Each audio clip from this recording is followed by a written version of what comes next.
In 2015, I witnessed a video on YouTube that did a breakdown of an astrological event that will happen on September 23rd, 2017. At the time that I watched that video, I didn't know the significance of it, but the fact that it correlates exactly with the book of Revelation chapter 12, I knew that it has a significant meaning, otherwise God would not have put it in the Bible. Well, I just witnessed a interview between Anthony Patch, who is a renowned CERN expert, on the Hagman and Hagman show. And through that interview, I believe now that I've been able to put two and two together with this astrological event and CERN. And because of the importance of this astrological event and CERN, I believe it is very important that Christians and non-Christians know what the potential that's coming after September 23rd of this year, so that you're made aware of the possibility. I ask that you be open-minded, because we know that this astrological event is real. NASA has already documented it, and CERN is real. So please, take the time, watch this video, so that you're prepared and aware of what is coming.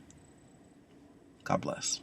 The question is answered by the Revelation chapter 12 heavenly sign that occurs on the 23rd of September 2017, the day after the Feast of Trumpets.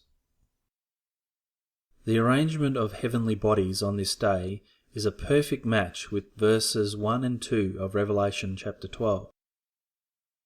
On this day, 7 heavenly bodies are in almost perfect conjunction alongside the constellation known in Latin as Virgo, or in English as the Virgin. The moon is under her feet. She has just given birth to the king planet Jupiter. She is clothed in the sun, and there are 12 stars crowning her head. Revelation chapter 12 verses 1 and 2 says this, "And there appeared a great wonder in heaven, a woman clothed with the sun, and the moon under her feet, and upon her head a crown of 12 stars. And she, being with child, cried, travailing in birth, and pain to be delivered." Let me explain in more detail what you are looking at. The moon regularly passes through the constellation Virgo, but only once every 19 years is it at the feet of the woman. Jupiter passes through the constellation once every 12 years, but only once every 83 years does it via retrograde motion circle around in the Virgin's womb for a period of 42 weeks. The Sun moves through this constellation once every year, and the planets, Mercury, Mars and Venus, which are known as wandering stars, on rare occasions align. On this particular occasion, they are in alignment with the king star Regulus, the 9th star in the king constellation known as Leo. This particular alignment occurs only once in all of man's history. Using stargazing software, I have checked 6,200 years into the past and 1,200 years into the future, checking for the sign. During this 7,400 years, Jupiter only meets the 42-week condition just under 100 times, and on these occasions the other heavenly bodies, either the Moon or Mercury, Mars and Venus, are not present in the crown. This Revelation 12 sign is therefore very significant and is instrumental in telling us when the tribulation begins. I will speak later in regard to the parallel chronology that exists in the book of Revelation, namely from chapters 1 to 11 and then beginning again from chapters 12 to 22. Let us now return to our timeline and significant events found therein. Go to his website, anthonypatch.com. He's been a guest on our show several times in the past, and he is the author of a number of books, 2048, Diamonds in the Rough. Covert Catastrophe is another one of his books, and Revising Reality. Revising Reality is a tremendous book. Yeah, and what Anthony does is he's an expert on CERN and the technology that CERN is using and is putting together, and we're going to talk about what they're doing, why they're doing it, as we progress into the interview. Mr. Patch, welcome to the show. During the break, we were talking about that you lived near the Oroville Dam and have some inside information as to what's going on. Yeah, I appreciated the interview you had with Dave Hodges, and just wanted to just add a little bit of a footnote to that. I lived about 10 miles upstream from the dam itself until just recently, and I still maintain, of course, a lot of contacts there. And part of what I'd like to add to the discussion is the fact that there have been a number of major landslides on the two interstates that move essentially upstream or uphill from the dam location itself, which are evacuation routes. And that's Interstate 80 heading to Truckee and Interstate 50 to South Lake Tahoe. And over the course of the last week, they have had intermittent and even significant landslides occur there, blocking, in most cases, the westbound traffic coming down the hill. But it also has the potential for the uphill or eastbound traffic, which would be the evacuation route. So we have not only the issue with the flooding in the downstream side, but the evacuation routes being blocked. And in the area of Nevada County, which is just uphill, Auburn and Grass Valley, those areas are heavily impacted in terms of evacuees already in those areas. So additional evacuees would really put a lot of pressure on that uphill area if they can get there. Any thoughts on people being already being told they can return back to their homes? I know that they had the 200,000 evacuation, then they walked that back, and there's the dangers of the storms coming in and the snow melt, and fears that with these new developments that there could be much more massive problems than they had originally. Yeah, I think the problems will occur in another 2 weeks. I think people should be, if I were living in those evacuation areas, like Dave said, and Paul Preston, I would move in, get my valuables, and move right back out. And I think that 2 weeks from now, when we start seeing the accumulation of the water that is running off the watershed from the watershed, which is a huge, massive area, we're not even talking about snowmelt. We're just talking about rain at the low elevations. I think there will be enough accumulation of water from that watershed in the next 2 weeks that it will force an evacuation, and this time a larger evacuation. And I agree, 50 feet is not enough of a water level drop to take the pressure off this earthen dam. And real quickly, I think that the issue started with the concrete spillway, the primary spillway, which has a maximum cubic feet per second capacity of 250,000 CFS. To my knowledge, they've not increased the flow to that maximum level. The thing that really bothers me is that on Tuesday, before the evacuations, they had detected some cracks in that concrete spillway, which then produced a sinkhole. And if you were to look at the initial photographs face on to that spillway, you would notice to the right, which is the south side of the dam or south side of the spillway, that there was soil erosion already present outside the concrete walls of the spillway. It appears that the erosion taking place outside the spillway undermined and created a sinkhole beneath the concrete of the spillway, thus causing this issue. But the spillway itself is for it's for, I want to say, press sensationalism. The issue is not the concrete spillway. It's already damaged and it's already flowing, I think, what they can maximize out of the water, out of the reservoir. The issue is, you and Doug were talking about, and Dave Hodges, is the auxiliary or so-called emergency spillway to the north. And CAL FIRE was ordered by the water department, the water district, to remove the trees and vegetation just on the downhill side of that earthen spillway, which is concrete faced, but it's earthen. The issue is they removed the vegetation, stating that they didn't want that entering into the Feather River below. What this does is remove the vegetation that could hold that soil below the dam. By not having that soil intact below the emergency spillway, you virtually guarantee the undermining through scouring that occurs when the water hits the base of the dam when it overflows. The scouring out at the base of the dam will then continue downhill to this open area that's been denuded, and it will guarantee, in my mind, the loss of any integrity at the northern end of the dam. Don't worry about the concrete spillway end of it. That's not the issue. It's when the overflowing takes place again, I think within 2 weeks at the latest of the emergency end of the dam, that scouring will take place and that denuded area will erode and the whole thing will go. That could be, that will be very bad if that does happen the way you say. So are you talking? Okay, so it's clear in my mind. Are you talking about a complete breach of the dam, 100% breach of the dam?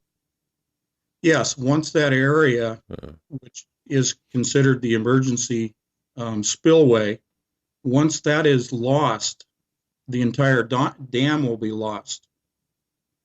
There's no way that you can maintain, and you've seen other earthen dams across the country that have been breached in a very small segment, a very small specified area of the dam that lets loose, that then causes the further erosion of the entire dam itself. They were talking about a 30-foot wall of water on Saturday when they announced the mandatory evacuation that could be produced if that area of the dam were compromised. Well, a 30-foot wall is nothing compared to what would happen if the entire dam let loose. My big question is, why was CAL FIRE ordered to take away the vegetation from that area, thus ensuring that that soil would be carried away from the spillover on the dam and thus causing an eventual breach of the dam? Okay, why? Seriously, why? I think it's purposeful. I think this goes back to the concrete spillway with the sinkhole. That was allowed to take place. Had they brought in the helicopters with the bags of stone and dropped it into the soil adjacent to the concrete spillway before the sinkhole was created, then we would have had a controlled release through the spillway at 250,000 CFS. We could have prevented the overflow at the emergency spillway end of the dam. But because they were worried about the integrity of the concrete spillway, they delayed opening the floodgates to maximum volume, and thus triggering this whole sequence of events that's taking place.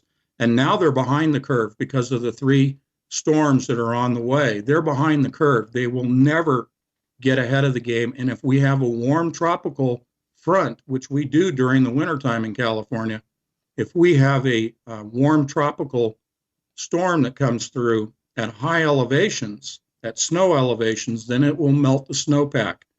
That's a virtual guarantee that the dam will break. Wow. Well, So, and just to be clear, he's been in contact with, people on the ground, yeah. Yeah. So this is not just idle discussion. Now, this comes from my law enforcement and my emergency medical contacts in the area. Wow. And Jerry Brown, Anthony, I'm looking at these people. If I was in charge of this, and if anything happens, look, I don't know, but if anything happens, they better hold these people accountable, criminally responsible, in my view, for their failures. Accountability should be going on right now. Yeah. I don't think it's going to take a dam break. I think that there's enough evidence, photographic evidence, to show that there's criminal negligence going on here. Jeez, man. Yeah, you're playing with lives, property. Think about the inconvenience and the sorrow behind everything is just immense. But think about the economic disaster this would cause. This would have ripple effects across the world because of the property loss.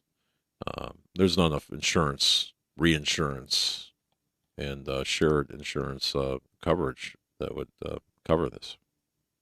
Well, this would have a devastating effect to the agricultural industry in California, the breadbasket of not only this country, but the breadbasket of the world as well. I mean, this is a huge agricultural engine and industry. And if you disrupt the water flow, I mean, we're compounding the problem with the drought that we've had in California for so many years. If you cut off the water storage, and if we look at other dams potentially having the same issues, such as Shasta up in the Redding area in Northern California, that's a larger dam in terms of what its capacity is, the water capacity, and that's further upstream. That's at the headwaters of the Sacramento River. If that dumps into the Sacramento River, you take out the entire San Joaquin Valley, the breadbasket itself. I'm not saying that there's any issues of integrity with Shasta Dam, but we didn't know about the issues with Oroville until now. But there was a lawsuit brought 5 years ago by 3 agencies, including one that was local to Oroville, and I think Greenpeace was one of them. And it was thrown out of federal court. And what they were seeking was the increasing the integrity of the emergency spillway itself. That they wanted to add additional concrete to the emergency spillway and the downhill side, exactly where they took the trees out. So they've exacerbated a known problem that was taken to court and thrown out. Wow. All right. To you, back to you. Yeah. Thanks for the Yeah, it's the great Thanks update. what do we say? You know, Yeah. period. And that's okay. All right. Wow. All right. Well, Anthony Patch is our guest. Anthony, where do you want to go? Where do you want to start? Well, we already started, but where do you want to go next, or start anew here? Well, you know, people have heard a lot of discussions I've had about CERN, and that would be a natural place to go to. Kind of want to go through the calendar of this year. Okay. And we can pick out different pieces out of that calendar because people like timelines, but I'm not a date setter. What I'm going to do is share with you the calendar from CERN and then the associated things that I have tacked on to that calendar that are going on in the rest of the world. And that involves the Vatican. So All right. you want to Now it's there? a party. Yeah. Let's rock. All right. All right. Well, what I'm reading from is CERN's, what they call their injector accelerator schedule. And this really tells you what the machine is going to be doing. And I'm just going to pick out a couple of things without getting too elaborate with it. May 1st of this year is May Day. That's in celebration of Axis Mundi. That is the axis of the earth. That is the connection between heaven and earth. So what we're talking about here in this discussion of CERN, and we'll be talking about with quantum computers as well, is the spiritual world, because that's what's at play with the physics at CERN. And this is all being directed through the Jesuit Society, of which the director of the Council of CERN and the director for engineering and computation at CERN, both are Jesuits. This is a Jesuit-led organization, and the calendar I'm sharing with you is built by the Jesuits. So when we talk about Axis Mundi and the connection between heaven and earth, we are talking about the discussion many times of connecting planets from CERN, specifically with Saturn. I find that fascinating. So The trying to connect, and we know that there's a hexagram on the one side of Saturn, and many believe it's a portal and a gateway. And for folks who might not be familiar with Anthony Patch or his work on CERN, CERN is a particle accelerator that is in Switzerland. It's the biggest machine of its kind in the world, and I'm not even going to try to explain any more of the technical aspects of it because I will just make a fool of myself. I'll leave that to you. But yeah, the spiritual world is something that I want to hit on. So when we get there, because there are reasons why this is in the spiritual world, what they're not only trying to do is open up portals, but what we're seeing is what we saw or what happened back in the beginning after the creation, where you know, with the Tower of Babel and Nimrod, a one world government, trying to build a stairway or portal to heaven to overthrow God. This is where we're going with this. So I'm going to turn it back over to you, Mr. Patch. No, and I'll try to make my comment short because I would like to hear from you guys. Usually on your programs, your guest is just running for several minutes in a discussion, and I would like to have more of a conversation with you gentlemen. We can do that. Okay. So we've got May 1st as May Day, and it is also in France, in particular with the Labour Party. They're calling for a day of strike. In fact, a worldwide strike on May 1st. May 8th, with the collider itself, they will be firing up, so to speak, their newest collider, their newest accelerator, I should be more specific, which is called Awake. And that is a linear accelerator. It's only 30 meters long, but it's been conjoined with the 27-kilometer main ring of the Large Hadron Collider. They have two accelerators merged now since November of last year when they did their first startup with Awake. What this means by joining these two is you have a 1,000-fold increase in the power derived from the collisions. And those collisions will be targeted, and I'll get to more specifics on time, but they are targeting the north area at the center point of the main ring, and that is where they will be introducing the DNA of Osiris, Nimrod, who built the Tower of Babel. The purpose of the DNA is resurrection. The purpose of CERN is resurrection of the dead. So if you want to jump in there. Is that the resurrection of the dead? Are we talking spiritual beings, or are we talking demonic entities that used to inhabit human bodies? Are we talking about human beings? Like we're not talking. We're not. I mean, when you say resurrection of the dead, we're not talking actual. What one would say resurrection of the dead. Dead. We're talking about something different, right?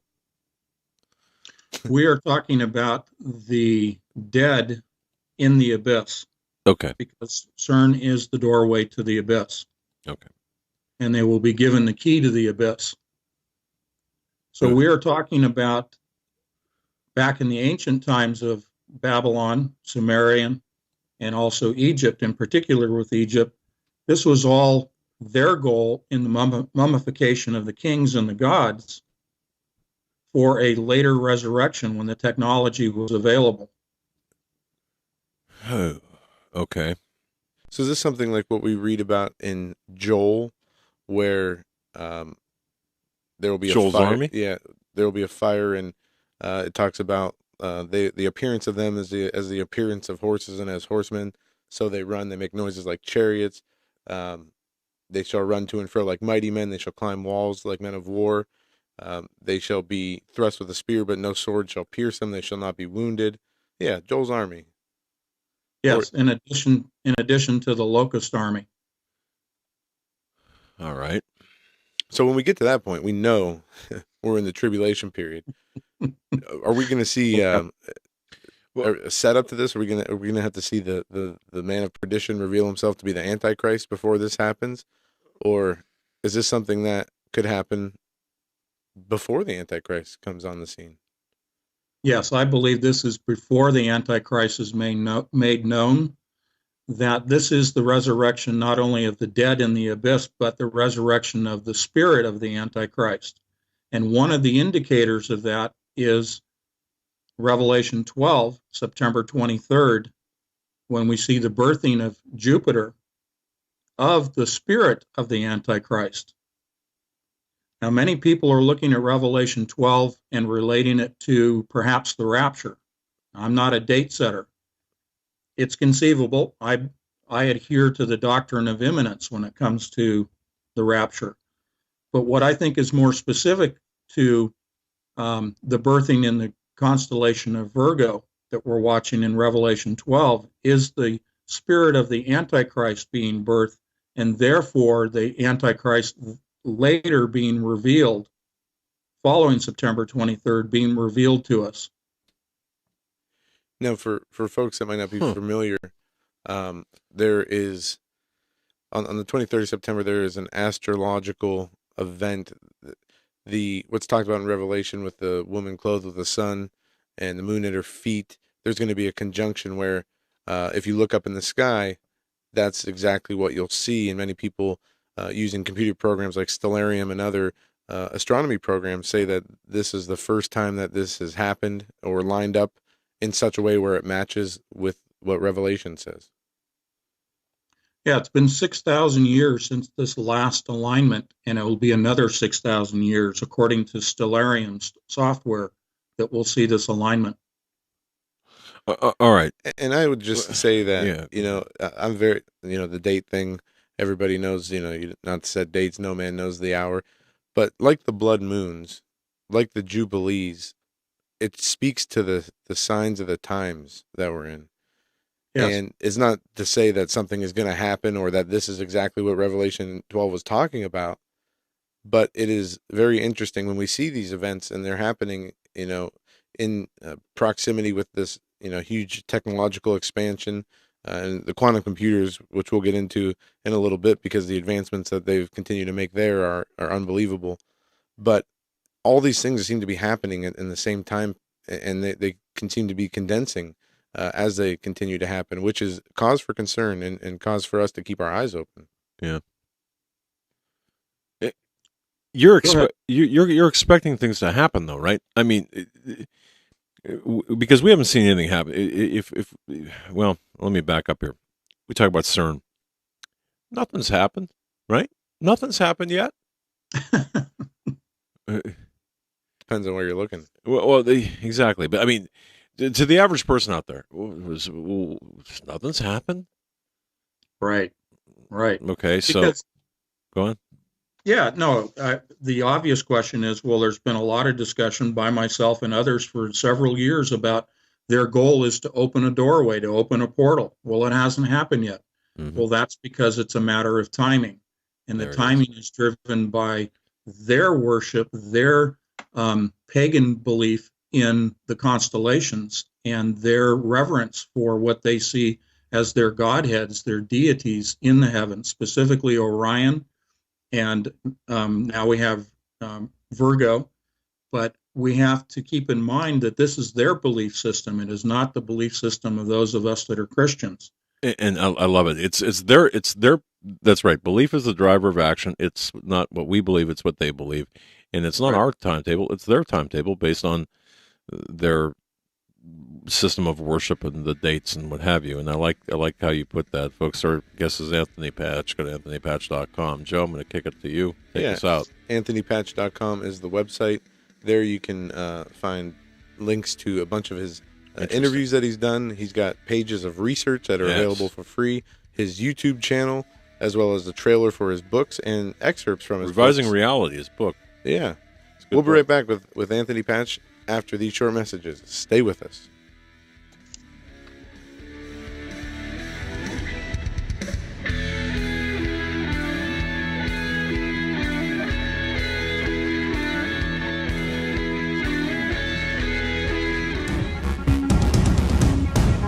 Visit HagmannReport.com for the news and articles that matter most.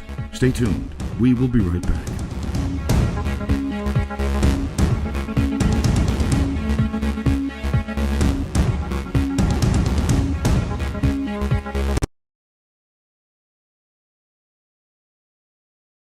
Then shall be great tribulation, such as was not since the beginning of the world to this time, no, nor ever shall be. Folks, I'm going to direct your attention to masterpreps.com. Masterpreps.com. Wow. Masterpreps.com, the sponsor of our show, masterpreps.com. That's masterpreps.com. Take a visit there. High quality items, made in America items. I mean, anything, everything you could possibly want, from cooking utensils, cooking frying pans to, I mean, it is, it'll blow you away. Absolutely. Eric said, it's insane. I mean, wow, look at the products. Folks, visit masterpreps.com. Again, welcome to the Hagmann Report family, masterpreps.com. I mean, wow, it's insane. Masterpreps.com. Are you ready for what comes next?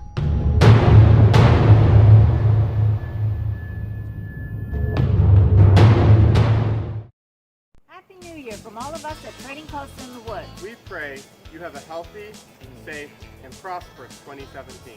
And we would like to thank all of you for welcoming us to the Hagman and Hagman family. You're all a very wonderful and special group of people. Because we believe it is so important for you to work and acquire good health this year, we're going to do something that we've never done before as a thank you to you for your support. We're going to make something available that we believe everyone needs. During the month of January, anyone who invests in their health by purchasing either our American Heritage Remedies Kit, our Survivalist Natural Remedies Kit, or $200 in individual remedies of your choice, we're going to give to you our crisis remedy just in case for free. Your health must be a part of your preparation plan. We're here to help you with that journey. May God bless y'all, and may God bless America. Happy New Year! In these uncertain times, it makes sense to have a sustainable backup method to cook food and boil water. If your current plan includes using a fuel-burning stove or cooking over an open fire, then there's a much better way. The Minuteman Rocket Stove is a biomass-burning cooking stove that only requires small quantities of sticks and twigs for fuel. The Minuteman Stove is easy to use, smokeless, portable, powerful, and sustainable. For the finest in survival cooking stoves and fire starters made right here in the USA, go to MinutemanStove.com. That's MinutemanStove.com.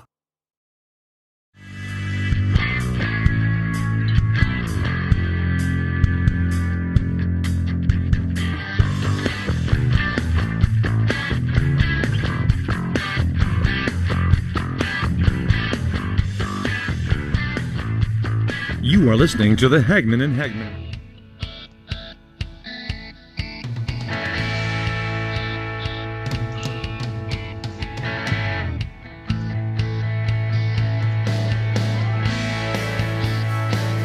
And welcome back, ladies and Hagman Report. Our guest from now until the end of the program is Mr. Anthony Patch. His website is anthonypatch.com. Check out some of his writings. His book that he co-authored with Josh Peck, Gonza Chimera, and Doug Woodward, Revising Reality, is available there, as well as his other books, Covert Catastrophe, as well as 2048, Diamonds in the Rough. There's also on his website several links to research, as well as other interviews that he has done with a number of hosts, all very informative. And if you want to know and learn about CERN and the spiritual ramifications of CERN and what they're doing, go to Mr. Patch's website, anthonypatch.com, bookmark it, and take your time and read through some of the stuff that's in there. And if you're like me, you're going to get into it and get very into it and then get very confused by the technical aspect of some of this stuff. I'm not a big math guy, Mr. Patch, but I do understand some of the concepts that you talk about, and the quantum computing is where it gets kind of confusing as far as the abilities and whatnot.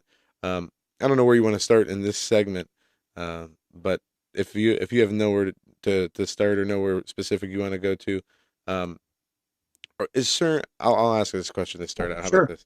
Sure. Okay, CERN is looked upon by many people, a particle accelerator trying to find dark matter, the stuff that scientists say binds us together because we're all made of tiny particles with tons of space between us, and nobody understands how we're held together and how our reality is held together. Now, CERN is trying to find according to their official statement, is they're trying to find the dark matter that binds us all together, and that fills, however, 80-90% of the space around us and in our universe. But there is a much darker, more sinister spiritual agenda behind this, as we referenced in the last segment, of opening portals, not only between the spirit world and the physical world, but between portals between planets. How does the spiritual and physical world merging compare to trying to open portals between the planets, or is it really the same thing? Well, if we look at the Kabbalah tree, that gives us a clue as to what their belief structure is. The Kabbalah tree represents all of the planets in our solar system, and it represents those electrical connections as well as the spiritual connections. So the Kabbalah is central to their belief system and their goal of reconnecting all of the planets, spiritually as well as physically.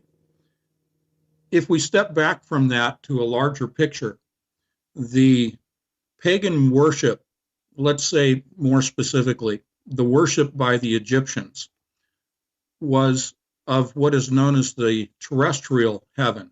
The terrestrial heaven is not only the earth itself, but all of the planets in our solar system. And so they assigned godheads and deities to each of the planets.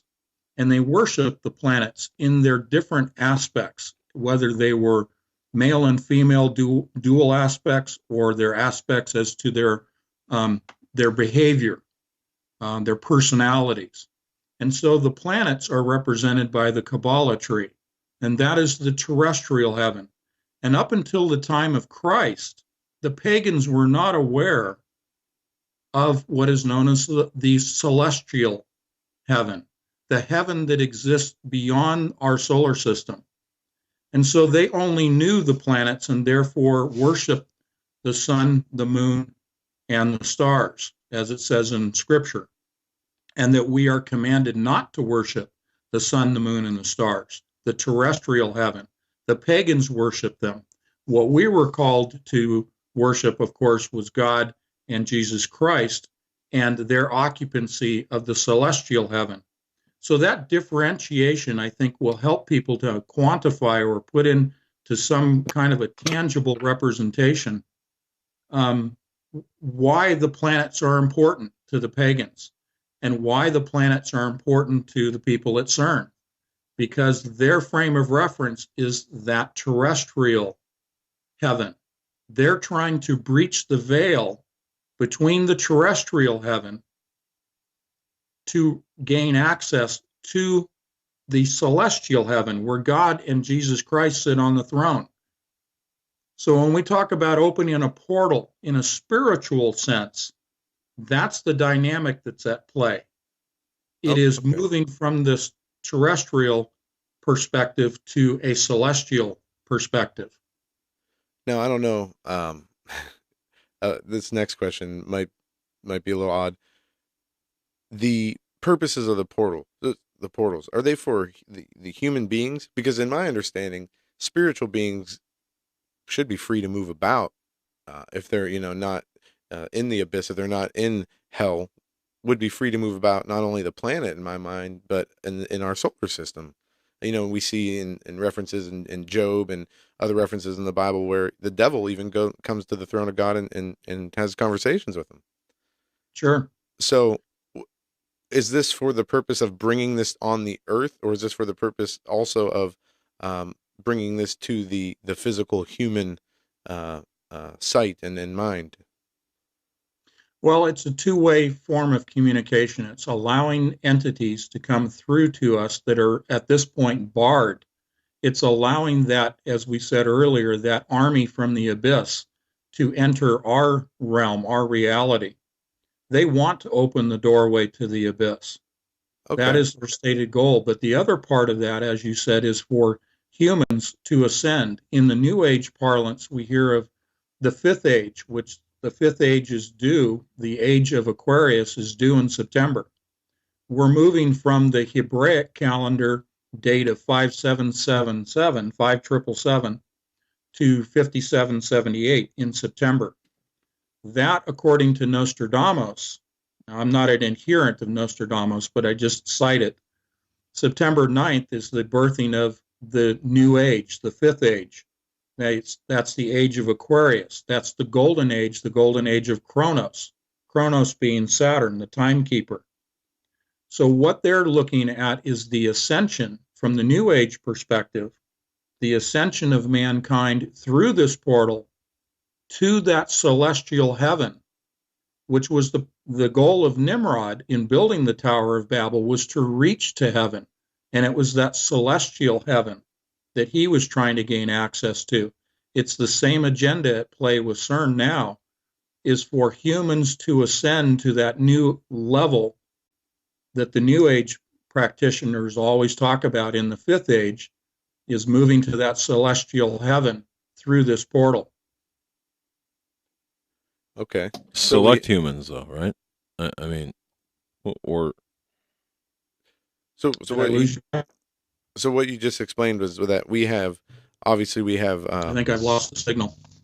Can you hear us, Mr. Patch? Are we back?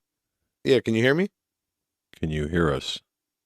Yeah, lost you for a few moments there. Okay, select humans though. I mean, not all, or I mean, this is not a plan for all of humanity. This is a plan for the global Luciferian elite, right? The benefactors. That's correct. Yeah, to clarify. Okay. And do they not think that? Do they think they'll be spared for doing this, or rewarded for being, the tools that make this happen? Very good point. This is to sidestep God's judgment. Now, you guys know as well as I do that Lucifer knows the scriptures, knows the Bible better than you and I do. Mm-hmm. And he knows what's coming, and he knows that his time is short. And therefore, his goal is to not only, as I've said on this show before, in his hubris, his goal is to kill God and his angels, that warfare, if you will, with Michael and his angels, but it is also to sidestep judgment.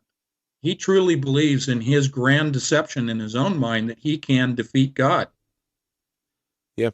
You look at Isaiah, the 5 I wills. I will exalt myself above, the stars in heaven. I will be like the Most High. And he goes through those things, and exactly that's what he says, and that's what they believe. So when you talk about the spirits that are locked up in the abyss that are attempting to be unlocked, this isn't for just the destruction of humanity. This is to prepare the armies of evil to fight against God and his angels. That's correct. And we're just in the way. We are cannon fodder. Interesting. Not a battle I'd want to be in the middle of. Well, yeah. Okay. Would you like me to move on in the calendar just a little? Yeah. Yeah, please. Okay, so we were at May 1st with May Day and Axis Mundi, the connection between heaven and earth, that they will be celebrating at CERN. This is CERN's calendar, and I'm giving you holidays that they're celebrating at CERN. So that's one holiday. The next one that I would highlight is in September 7th. But just before I do that, I want to point out May 8th. May 8th is when that awake accelerator that's been merged with the main ring once again will be activated. So right after May 1st, they're going to fire up this new particle accelerator, and they will continue to do that until the 18th of December. They'll be running those two together, and we can get into the details of that later, but I want to jump to September 7th. And I cannot pronounce this because I don't speak French, but this is June Genevois. This is the date, the holiday in Geneva, as well as in France, celebrating or respecting, acknowledging the massacre that occurred with St. Bartholomew. This goes to the Reformation. This is St. Luther. This is St. Bartholomew and Luther and the Reformation of the church back in the 1500s.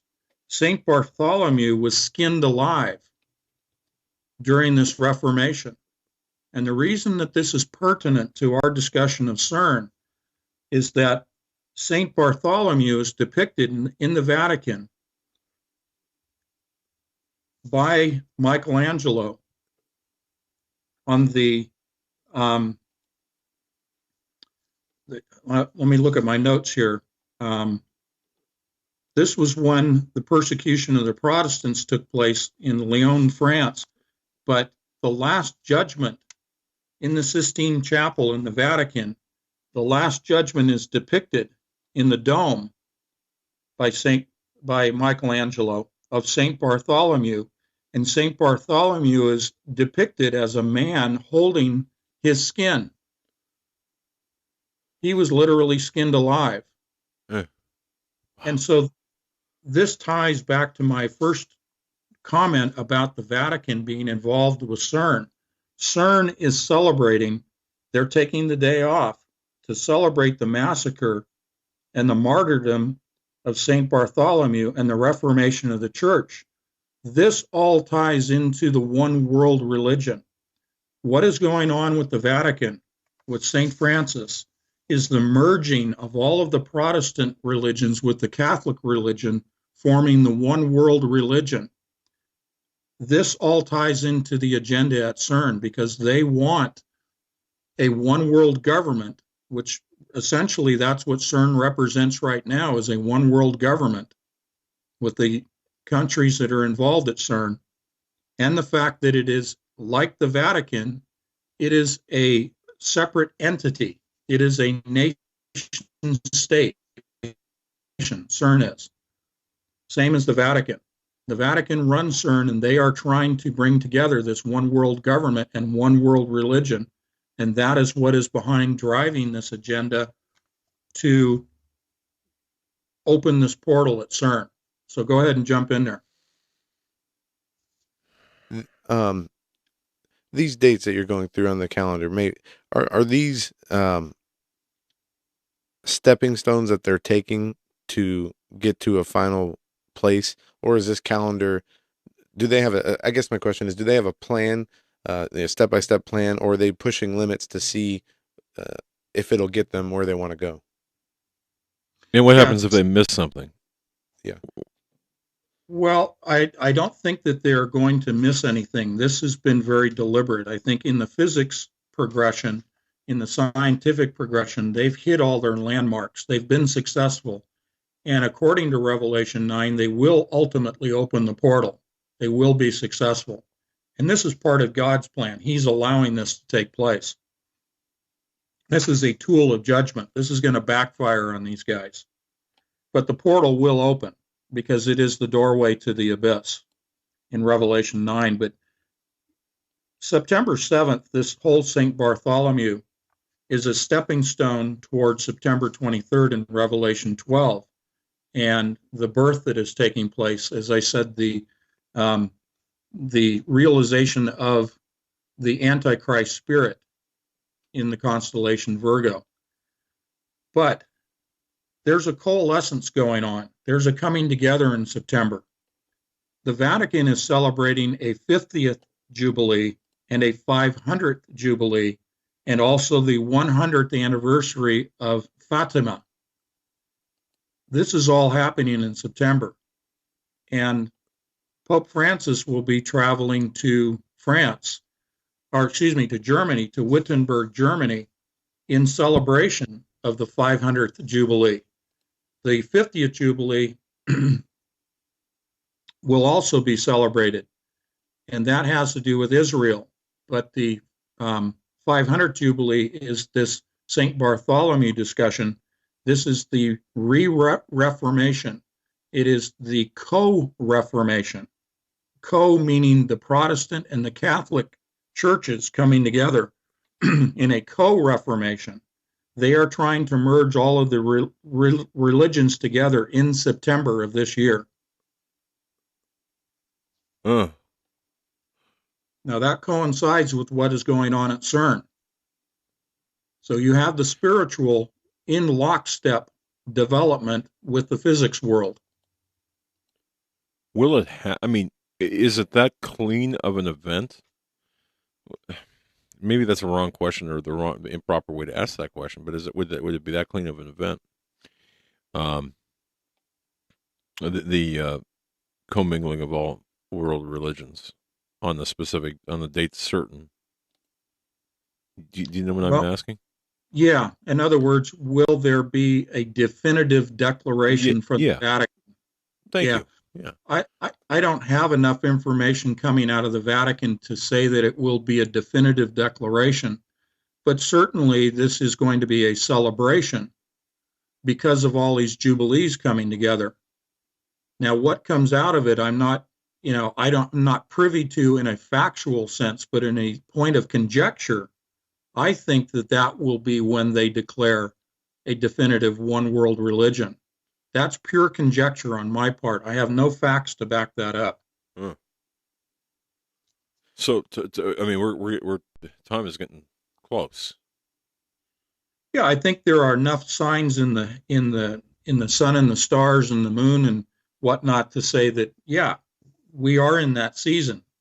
And if we're to take anything from Nostradamus. I mean, he's not someone that I'm an adherent to, but he says on September 9th, there will be an alignment that hails or acknowledges the beginning of the Golden Age, which is the fifth age, which is occurring in September. Again, the Hebraic calendar, the new age for them, the new year, starts in September for the year 5778. And that's an alignment in Cancer with the beehive. It's called the M44 beehive constellation in Cancer.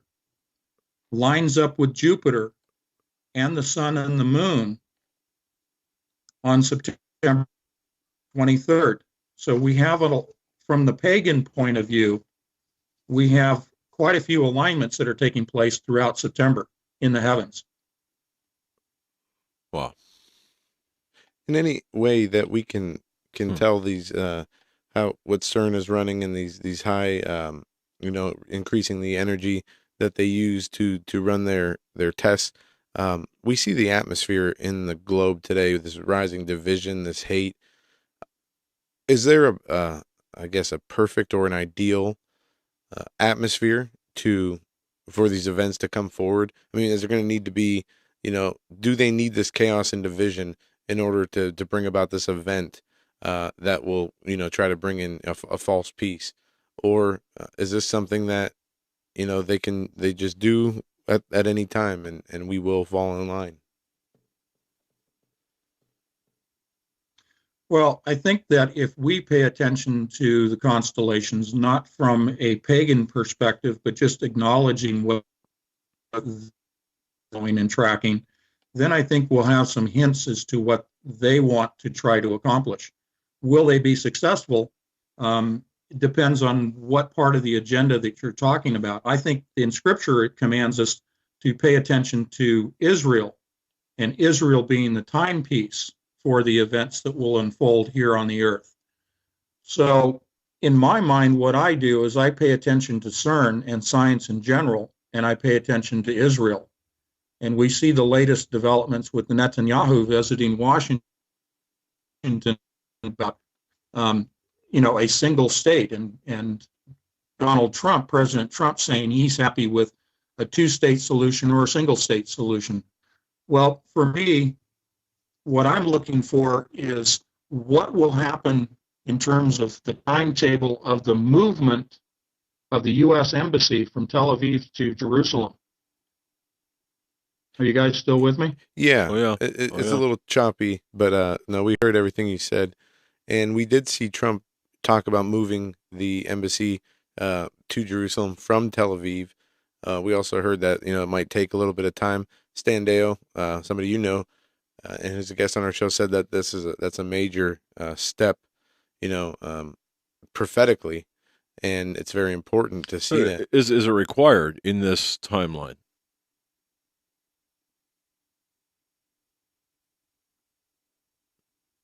Yeah, I'm sorry, we're breaking up a little. Okay.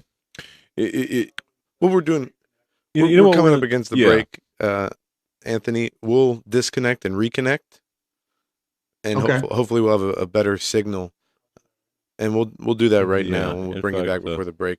Yeah. But again, folks, our guest is Anthony Patch, anthonypatch.com, expert on CERN.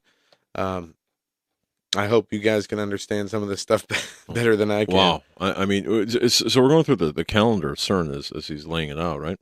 Yeah. It talked about May 1st, May Day. Yep, May 8th. And I don't know if I have this right, Axis Mundi or Mundi. That has to do with that. I had some questions about that. And then also the 23rd of September of this year, which is a planetary alignment. Right. For me, personally, I don't put much stock into it other than... Well, I think it's something to pay attention to. Right, it's something to... Yeah. All right, we got your back. All right. Thank you, guys. Yeah. Well, just so you know, look, we've got a near fiber optic connection out of the studio. So I don't know. It could be the weather. It could be a number of different things. Just between you and between here and you. Go ahead. 2.5 minutes before the break, Mr. Patch, I want to ask you this: how does CERN play into the mark of the beast? Well, the mark of the beast is actually more akin to the quantum computers and the sentient world simulation and DNA, third strand DNA. CERN is aligned to that in terms of research into DNA using particle colliders. But the mark of the beast is, in my mind, a combination of third strand DNA and sentient world simulation, which is driven by D-Wave's quantum computers. I'd be happy to talk about that as well. Yeah, absolutely. When we come back from the break, the one of the things that you've talked about on our shows in the past and you write about a lot is the D-Wave, the quantum computers. And folks, if you go, you can read a lot about it on Mr. Patch's website under Urgent Discovery. Right. You can go to his YouTube videos and check those out. You can listen to his other interviews where he really breaks it down so everybody can grasp what he's saying. And one of the interesting things that he talks about these D-Wave computers is the doubling of their ability and the doubling of their qubits. And you know, whether they say that technology can double in like size and memory every 2 years. Well, they're going, you know, off the deep end here with what they're able to do. And it makes sense that this type of computer system it would be perfect for the mark of the beast system. Everybody wonders, you know, if it's an RFID chip or barcode on your hand or forehead, you know, just to catalog people, that's one thing. But the mark is going to, it's a mark of worship also, and it's going to do a lot more, and it's going to have to almost have a consciousness about it for it to function the way that I believe the Bible says it does, because it's not just you know, like a sticker from a piece of fruit you buy at a store that everybody's going to get put on their hand. This thing's going to have be able to do things that normal computers and computer systems the way we know them today will not be able to do. And when we get back from the break, we're going to get into that. Folks, go to Anthony Patch's website. Again, I'm going to go over his books. Revising Reality, that's his latest book that he co-authored with friends of ours, Gonzo Shimerna, Josh Peck, Doug Woodward, also Covert Catastrophe, as well as 2048 Diamonds in the Rough. And as well as there's some great interviews he has right on his front page that he's done on CERN, that he's done on his books and the contents of his books, and a number of subjects that surround CERN, from the decoding 4096 key and Antichrist Apollo. I remember we talked about that. Yeah. And the keys to the bottomless pit. And you'd be pretty surprised to see how Mr. Patch describes and shows you what he believes is the actual key. Also want to talk about, when we come back, last time you were on, I believe we talked about a black cube that was part of an internal mechanism of CERN, and how it almost it was like an altar, and I want to kind of get into that a little bit. So when we come back, we're going to continue to talk with Anthony Patch, author, researcher, and speaker, and expert on CERN, and we got a lot more ground to cover, so don't go anywhere.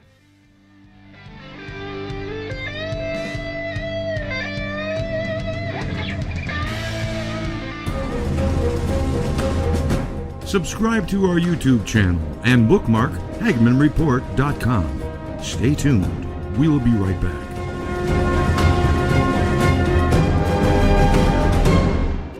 This is Bridget from Blessed Day Ever, and I want to share some exciting news with you.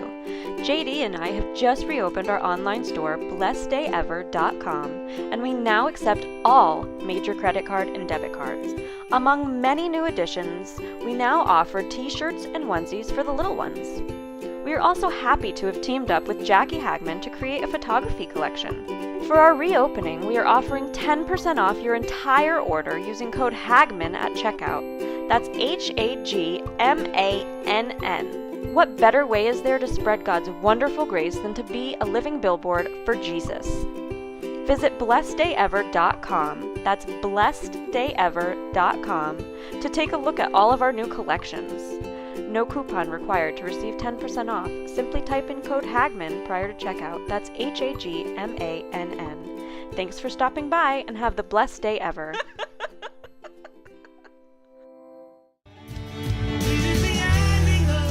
Hello, everyone. This is Joe Charles, the guy whose voice is heard announcing for the Hagman and Hagman Report right here on YouTube and across the Global Star Radio Network. There have been many people wondering whose music is being played during those breaks. Well, you guessed it. And we're very pleased to announce that all that music and 11 brand new songs from the CD New Jerusalem is set for release on April 10th for download on iTunes. That means you can help support my ministry and be blessed by this awesome, inspiring recording. I have been fortunate to work with some phenomenal musicians from around the world that helped us put this recording together in the studio. Simply go to joecharlesmusic.com and click on the iTunes link, or if you'd rather have a CD, we'll send one right out to you. Just leave me your email and we'll get right back to you. And thanks to Doug and Joe Hagman for making this all possible. God bless.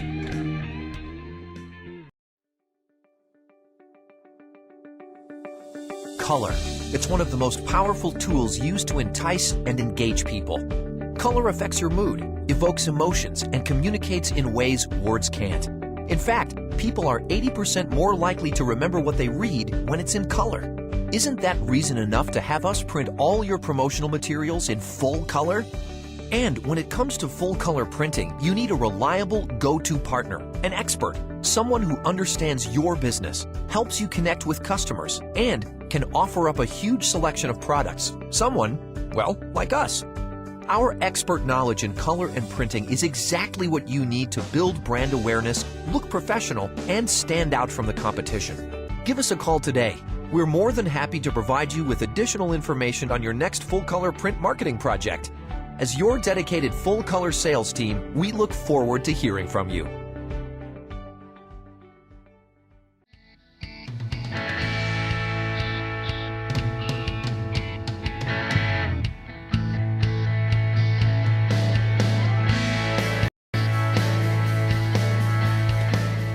And welcome back, ladies and gentlemen.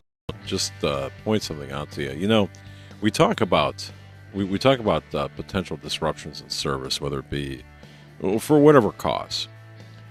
And there's one thing that I would like everyone to check out. I really would. If you're listening to this broadcast, you're ahead of the curve. I know you are. You're part of the solution, not part of the problem. And I'm going to tell you something. You need to be in communication with each other. Here's what we've done. We've checked this out. We've checked this company out thoroughly, and actually we've changed over our communications to satellite communications. Right now, satellitephonestore.com. I'd like everyone to go there, satellitephonestore.com. That's satellitephonestore.com.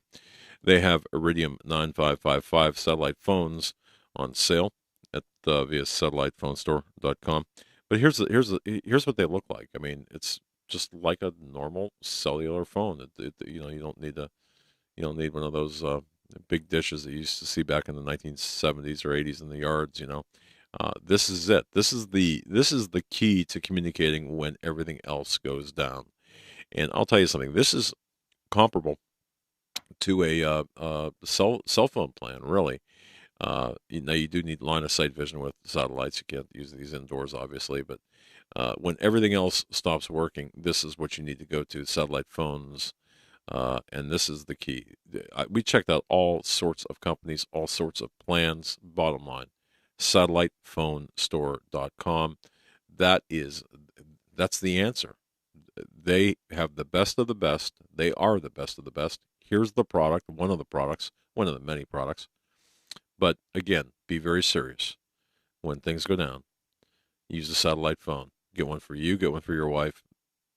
A shared plan, independent plans, or individual plans. It's not that expensive. It's not comparable to a cell phone plan, if you will. But you're going to need these when everything does go down. Satellitephonestore.com, satellitephonestore.com. One more time, satellitephonestore.com. And mention that you heard this on the Hagman and Hagman Report for special offers, special deals. Our guest this evening is Mr. Anthony Patch. His website is anthonypatch.com. We've been covering a lot of ground about CERN. We were talking about the mark of the beast before the break, third strand DNA and quantum computers. Mr. Patch, I want to just throw this out to you. Artificial intelligence and quantum computing. Elon Musk was at a summit recently. or is it here? It was in Dubai. It was the World Government Summit in Dubai that they talked about artificial intelligence. And he made some interesting comments on this. He stated that artificial intelligence is a digital super intelligence that will be like an alien. And he said it's not only possible, it's very probable. And not only that, he wanted to say that these super intelligent aliens are already out there probably observing us. How does artificial intelligence play into CERN and quantum computing? There you go. You know, it's a great comment, because for him to say aliens is mirroring what Gordy Rose, one of the co-founders of D-Wave, said. And it's, as you said on my website, there's a lot of information. If you go to my Urgent Discoveries tab at anthonypatch.com, I have several quotes from Gordy Rose, co-founder of D-Wave. One of the quotes is, when you stand next to one of these black cubes, when you stand next to one of these computers, it's like standing at the altar to an alien god. So for Elon Musk to be using the word alien along with Gordy Rose, there's a direct tie to what I think Elon was referring to. He was talking about D-Wave's quantum computers, described as an altar to an alien god by one of their co-founders. Now, Elon Musk also has recently discussed AI in the sense of, if we do not as humans stay ahead of the advancements in AI, we will be rendered to the equivalency of a house pet, to a cat. And so that's okay. So he was advancing as his recommendation for how to stay a step ahead of AI is for everyone to be injected through an artery in the arm, what's known as a neural lace. This is actually a material that would flow through the bloodstream directly to the brain and adhere itself as a physical lace to the neurons of our brain, and thus provide us the opportunity to be connected to the AI and ostensibly, he says, stay a step ahead of it. Wow, that's okay. I'm not sure I 100% understand that. And he goes on to say that over time we're going to see, he says we are already cyborgs due to the extensions of our computers and our phones. And then he goes on to talk about your digital ghost. But he says over time we will see a close merger of biological intelligence and digital intelligence. And it's all about the bandwidth of the brain, the digital extension of yourself. Just what you were describing. Yeah. Yeah, I have... you know, you've had L.A. Marzulli on your show many times. He's a good friend, and I publish a monthly article on his PP&S e-magazine. And one of the articles that I published just recently has to do with exactly what you're talking about, the advancement of the quantum computers as they relate to biology. So I'm going to very quickly run through the advancement of the model numbers of D-Wave's computers. But I'm also going to describe for you what I call warm and wet qubits. Now, D-Wave's computers does not use transistors. It uses quantum bits, known as qubits.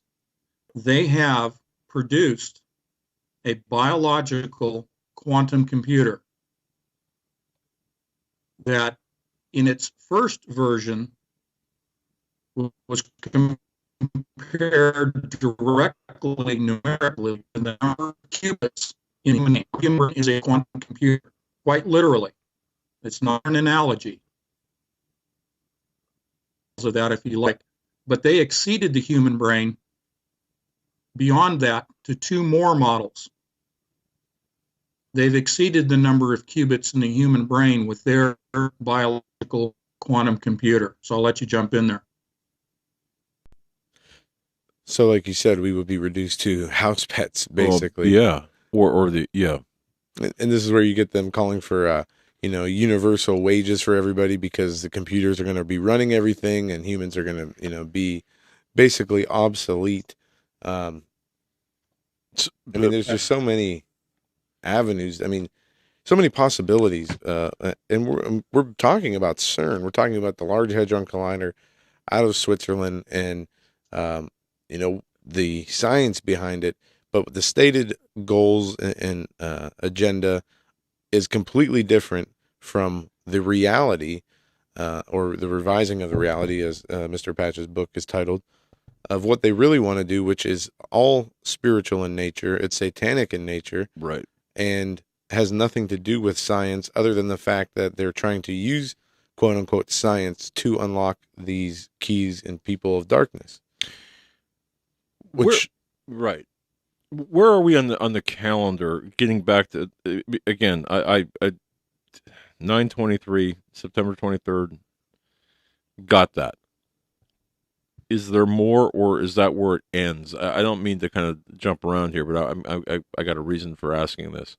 Is there an extension beyond that? Of course, into December 18th, I understand that from May 8th, like you had talked before, but any other significant hinge point dates on the calendar? Well, between the 23rd of September and December 18th, on the calendar for CERN, they're going to be running in the north area, that center point of the main ring, what are called xenon physics. Now, xenon physics has to do with a colorless, odorless, poisonous gas. That will be enclosing the environment around the north area target. And that is where they will be resurrecting the DNA. I'm being literal here. The DNA of Osiris, of Nimrod.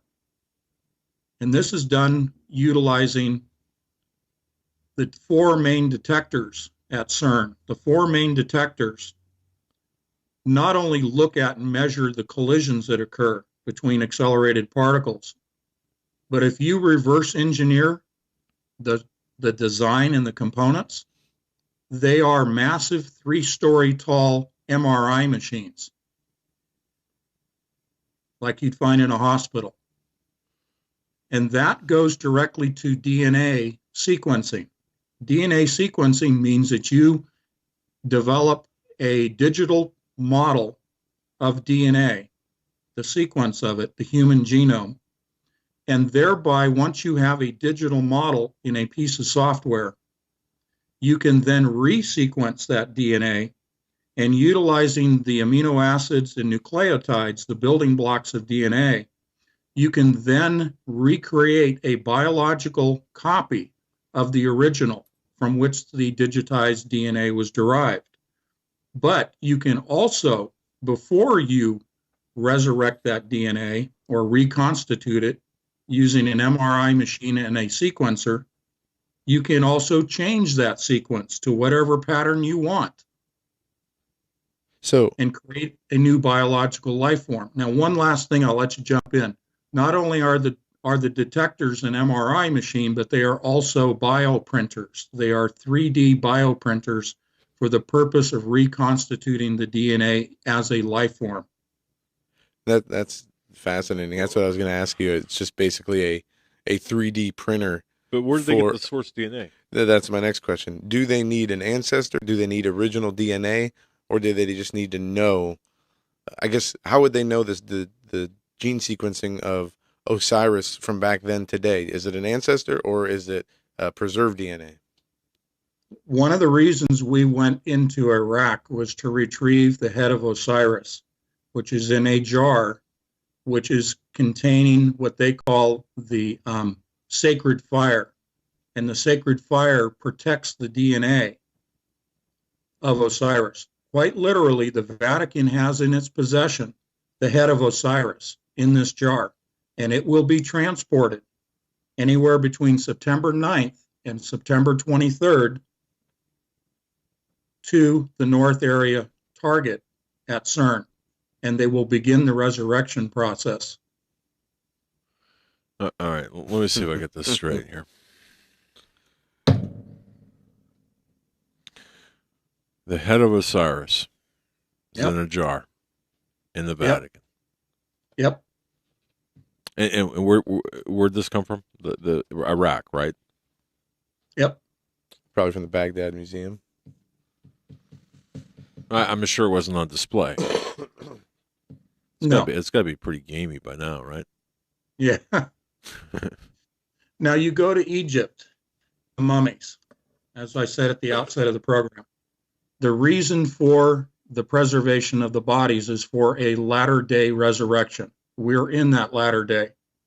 So not only Osiris's DNA, but the DNA of their pharaohs, of their gods, is what they seek to resurrect using these MRI and biological 3D printers.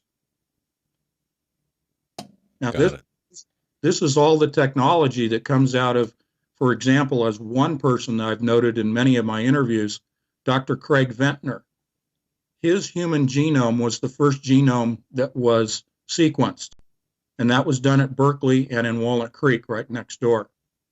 And he has founded the Center for Human Longevity. That's in La Jolla, California. He's the one who's developed the tabletop size sequencers for transmitting DNA. Once it's in a digital form, you can transmit it through the cloud to another sequencer and the base chemicals, and you can rebuild that same biological form from which it was originated. And this has been going on, and it's in the literature for over 5 years now, successfully. Wow. All right. Where do we go? Well, that's yeah.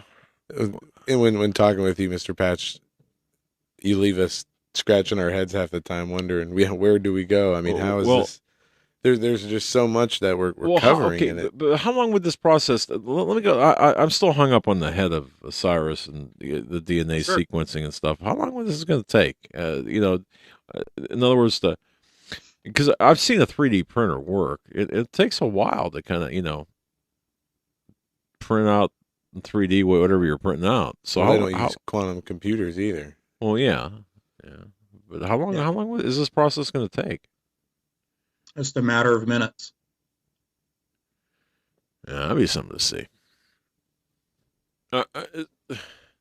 Picture a 3D printer that's 3 stories tall, and then extrapolate how long it would take.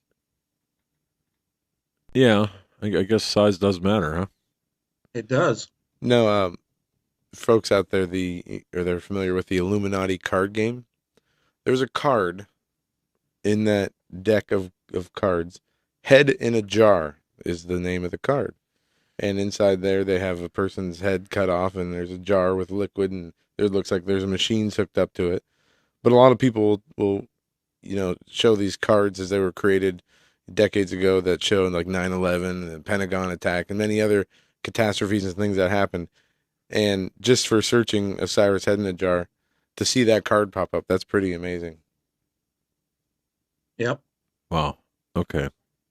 Well, this is borne out in the hieroglyphs of Egypt. And in my newest book that I'm going to be publishing here very soon, entitled Coalescence, my co-author is Chris from End Times Matrix News. And we have pulled together the actual hieroglyphs that depict what I just outlined for you. Okay. No, okay, but see, all right, I'm still hung up. Okay, we gotta go back, go back to this 3D thing and prints it up, and here we go. Matter of minutes, we got, bada bing, we got. What do we got? We got a. We have Osiris. We have Nimrod standing there. Okay, in the body, in the physical. But what about the spiritual part? Would that be driven by artificial intelligence? Would that be inhabited by Satan, or would that Satan give him the power to be the Antichrist? How would the spiritual aspect play into this? Well, this is the beast. This is the image of the beast. That's given life. Satan. Yeah. Okay, that makes sense. So we look at September 23rd, and we look at the birthing that's taking place, and I said that is the spirit of the Antichrist. These all coincide. So on September 24th, we're going to have like a lot to talk about. We'll have a lot to talk about. I am not going to be dogmatic and say that it's absolutely going to happen then. No. I can't do that. I don't have the facts to say that. But there's so much that's coalescing then. Yeah, and I don't mean to make light of this or pin down the date or anything like that, but what I'm saying is when this does happen, I guess, boy, it changes everything. Yeah, it does. So, do the guys, in the white coats, working at the computers, doing the whatever they're doing, thinking whatever they're thinking? I mean, do they know what? I mean, do they know at the end of the, when they push enter or print for P for print? I mean, do they know what they're doing and what's coming, or are they going to be, like, holy crap, what the heck is this? Well, as we've discussed before, there's a lot of compartmentalization that goes on, but those that are driving the agenda and know how all the pieces fit together know exactly what's happening when they hit enter. Okay. Wow. And just doing some quick searching and reading. This is the reason the machine power out was built. This is for resurrection. Let's go to, just as a sidestep, just for fun. All right. E equals MC squared. E equals MC squared from Einstein. Okay? If you look at that with a different set of glasses on, it is energy being converted into matter. Energy being converted into matter is a resurrection. Huh? I understand. Wait a second. Energy, huh? Converted into matter to equal a resurrection. Matter can be neither created nor destroyed. Well, that is correct, but you can convert it. You can convert energy, and if we talk about the spirits that are in the abyss that do not have a body, they will come through the portal and be converted into matter. They will be resurrected. Like solar power, wind generators. The wind moves the propellers around and it generates energy.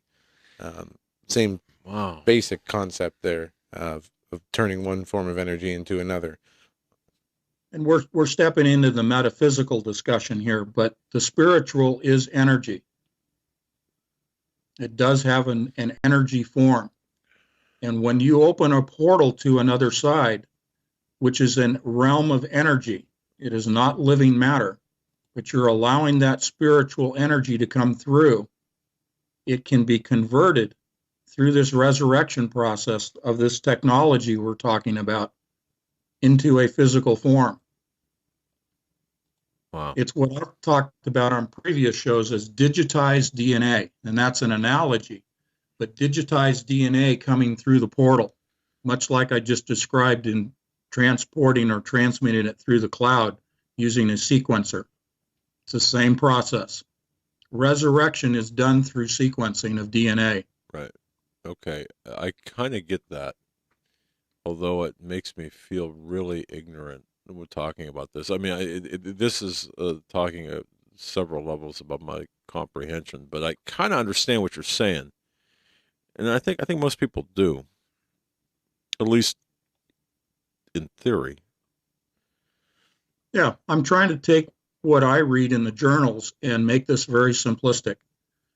And we don't have the time to go into a long dialogue about it. That's why I write books, is to give all of the contextual and evidentiary information so people can see it in that context and digest it at their own leisure. I want to ask you, and I'm being funny. Did you fall and hit your head when you were a kid to get all this? You know how some prodigies, they have head injury and all of a sudden they can play the piano, not like Beethoven, okay, or talk French or whatever. I mean, my goodness, this is incredible stuff. And that was not a disparaging comment. That was. No, I don't take it that way. Yeah, I mean, wow. I'll give you a flippant response. Okay. I was born 2 blocks from UC Berkeley, where the Human Genome Project started.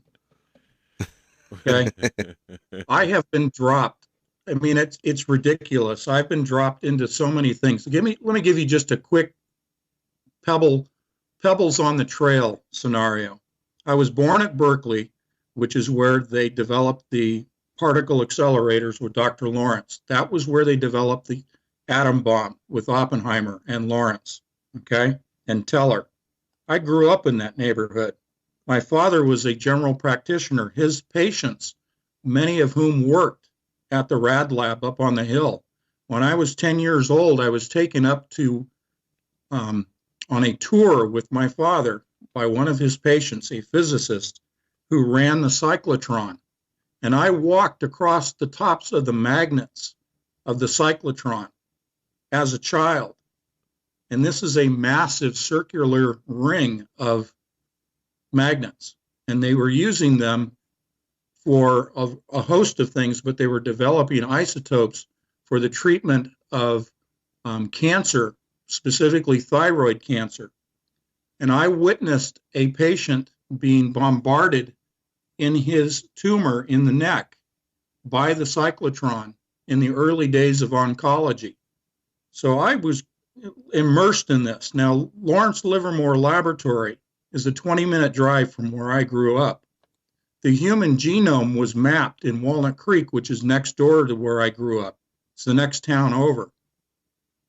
When I was in the Army, I was in West Germany in the 70s, and I was assigned to nuclear warheads, and that's when I first learned about CERN over the hill in Switzerland. And ever since the 70s, I've been tracking this and studying this as a hobby. And I think I told you in one of my first interviews with you, you asked me, how did I start writing? Well, about late 2012, I literally felt what I would describe as a switch being thrown in the corner of my brain. And the Holy Spirit opened up to me and said, you need to start writing books. You need to start talking about what I've been showing you. That doesn't make me a prophet, and it doesn't make me special. I simply am telling you that since age 16, I have been a witness for Christ. And I've had my ups and downs, but boy, he sure grabbed a hold of me. And he said, you need to start talking about this because you understand it and you can translate it. I've done many years of teaching. And so now that's what I'm doing. Wow. Yeah, you certainly can translate it. The only thing I can do is just point to you and say what he said, you know. I'm fooling around a little bit, but because this is heavy stuff, and sure. What you're talking about, I mean, this is really. I mean, what else? What's more important than this? No, I don't want to say assuming. This is happening, right? I mean, this is taking place. It's not it's not a covert agenda anywhere. I mean, it's not covert. It's so people can check this out. Go to anthonypatch.com, too, by the way. Revising Reality is his book. Yeah, I can't think of anything more important to talk about than this. That's for sure. Party contestants will receive a year's supply of Rice-A-Roni San Francisco treat. I don't know why I said that. Our guest is Anthony Patch. anthonypatch.com. anthonypatch.com. Just a tremendous wealth of information. Tremendous wealth of information. Go to his website, anthonypatch.com. Revising Reality is the newest book.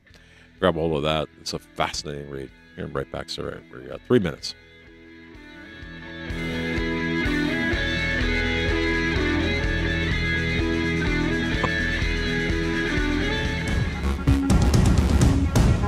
Visit HagmannReport.com for the news and articles that matter most.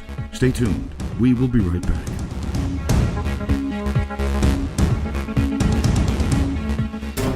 In a thrilling series of novels, T.C. Joseph takes us into the lives of 3 families who struggle to maintain normal lives in a world where conspiracy theory and Bible prophecy collide. T.C. Joseph's viewpoint of alternative history and understanding of prophetic events will change your view of the world and the events on our horizon. Kirkus Review states, readers of end times fiction will be hard-pressed to find it done more intriguingly than this. Extremely readable and fast-paced. Blue Wink Reviews boldly states, fans of Tim LaHaye's Left Behind series and Tom Perrotta's The Leftovers will find this thought-provoking series absolutely riveting. Order your copies of T.C. Joseph's This Generation series from Amazon.com. Book 1, Precipice. Book 2, Pentecost. And Book 3, Penance. Honey, Why aren't the tomatoes coming up? You planted the seeds you saved from last year's crops, right? Yeah, so what? So where'd you get that seed in the first place? I bought them from Jake down at the feed store. Some sort of high-yield hybrid he was pushing. Oh, no. Folks, you shouldn't save seeds from hybrids. They may be sterile, and none of it will reproduce true to type. Not a good plan if you wish to be self-sufficient and provide for your family's food needs. Open pollinated heirloom seed is the only way to go. Texas Ready's Liberty Seed Bank has over 75 varieties which are nutritionally balanced to provide your family with all the produce they'll need. Buy your seeds one time and you can expect the same bountiful harvest year after year. Go to TexasReady.net and order your heirloom seed bank today. That's TexasReady.net. Are you Texas Ready? That's TexasReady.net. For investors, timberland has become the symbol of safety. Global tropical timber demand continues to surge as the world's population increases. The need for managed, sustainable timber production forests has never been greater. When stock markets crash, trees keep growing. Direct ownership of fully managed tropical timberland acreage is now available to accredited investors. Prime, valuable hardwood groves close to the beautiful Costa Rican border generate and maintain superior long-term wealth. Consider visiting our forest plantations. Qualified accredited investors should go to PreciousTimberProfits.com or dial 855-888-6288 for more information. Call 855-888-6288 or visit PreciousTimberProfits.com. This announcement does not constitute either an offer to sell securities or a solicitation of an offer to purchase. Offering made by prospectus only. 855-888-6288, PreciousTimberProfits.com. PreciousTimberProfits.com.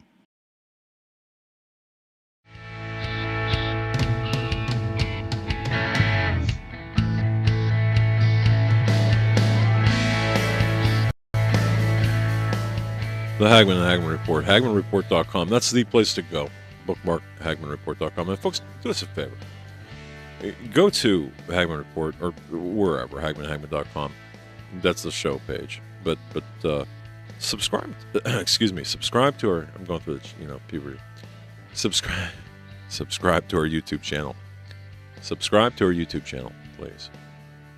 That reinforces. I mean, even if you're listening to this on BTR, whatever venue you're listening to this on, subscribe to our YouTube channel. It increases our visibility. They're playing with numbers. It's just an amazing thing what they're doing. But that assists us in getting the message out. Like people like Anthony Patch, who's got an intense message to get out. This stuff is fascinating. We're gonna be asking Anthony Patch here about quantum computers, the cube, so on. Before we get back to Mr. Patch, Texas Ready, TexasReady.net. Go to TexasReady.net, folks. TexasReady.net for seed banks. Look, if I have to convince you to plan, then I might as well just talk to the wall. You know you've got a plan. You know you got to prepare. You need, among other things, in addition to food, you need seed banks. Texas Ready's got the best of the best. They have over 80 plus varieties of vegetables and fruits, including 8 dual-purpose herbs, culinary and medicinal purposes. The larger banks contain training manuals with, that teach you how to garden properly. The seed banks that are sent out by Texas Ready are the best of the best. They use the highest quality seeds, regionally appropriate, open pollinated heirloom seeds. They're certified seeds. Most seed bank companies don't use those because they cost more. Texas Ready thinks their customers are worth it. And the germination rate on their seeds is just absolutely outstanding. Year after year, this will take care of you. This is an investment in your future. This is something, if you have, perhaps few others will, but take advantage of this. TexasReady.net. That's TexasReady.net. TexasReady.net. Please do yourself a favor. Take advantage of this offer. Go to TexasReady.net. Make sure you let them know the Hagman and Hagman Report sent you.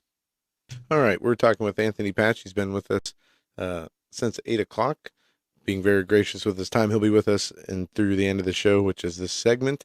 And we have been talking about CERN. We've been talking about the quantum computing, the black cubes. Where do you want to start, Mr. Patch, with the cubes? Yeah, let's start with the cube and Saturn just real quickly, and we'll move into the cube as far as the quantum computers at D-Wave are concerned. Doug, several interviews I have cited your comment to me about your conversation with an intelligence community contact relative to the cube and Saturn. Yes. And I appreciate that because that provides some, cross-referencing to the cube. But specifically, and I haven't divulged this before, but the construct, what that cube is really made of, and that is metallic hydrogen. That's the core of Saturn, is metallic hydrogen. It's under such incredible pressure that it actually forms hydrogen, normally a gas, into a metal. I've a seen representation of that is. I've actually seen this before. I've seen that happen. Not in large quantities, but a very small, very very intense compression, very small quantity. Right. Right. Okay. Yep. In the laboratory, it's produced that way. Sure. But if we want to go to the quantum computers, the latest news in D-Wave computing is they sold in January of this year to Temporal Defense Systems the model 2000Q. That means it has 2000 qubits in this computer. Now, previous to that, they had the 1024 and the 520, the 512. The 512 has been the most prolific model sold, which went to Lockheed, USC, Google, Amazon, and the NSA Processing Center, data center in Utah. So the 2000Q is actually the 2048 model, 2048 qubits, but they just call it the 2000, just like the 1024 model that they sold to the NSA and to Google. They each received the 1024 model. They only called it the 1000 qubit. They're kind of funny with what they released to the public, but those are the actual numbers. So Temporal Defense Systems, and they are involved in cryptology and the protecting of secret transmissions. So there's a lot more behind that, but I just wanted to give you a quick update on what they're doing. I'm going to jump real quickly because of time to what I referred to earlier as the warm and wet qubits. That is a quantum computer that has 65,536 qubits. That number is significant because 65,536 is the exact same number in the human brain, in a neuron, in a microtubule of what are known as tubulin dimers, D-I-M-E-R-S. Tubulin dimers are arranged in pairs, a 0 and a 1. They are the quantum qubits of the human brain, therefore a quantum computer. The tubulin dimers are binary, the same way that qubits are binary in a quantum computer. Therefore, D-Wave modeled the number of tubulin dimers in a microtubule, and the microtubules make up the human neurons. They have a computer, biological, comprised of calcium, phosphorus, and oxygen, forming tubulin dimers in the equivalent number as the tubulin dimers in the human brain. They literally have a biological computer. I'll let you jump in there. To what end? I mean, a biological computer. Artificial intelligence and sentience. Okay. And yeah, it's the AI, and this is the system. This is the system that is running the present-day sentient world simulation. It is a sentient simulation of our environment. It is the living, breathing matrix. And this is talked about in Scripture in different ways. In Daniel, and Mr. Patch, we're gonna have to reconnect with you because the video is kind of very spotty and the audio is choppy. Go figure, right? I mean, So we're going to disconnect and connect right now. But in Daniel, I believe it's 242. So let me check, make sure.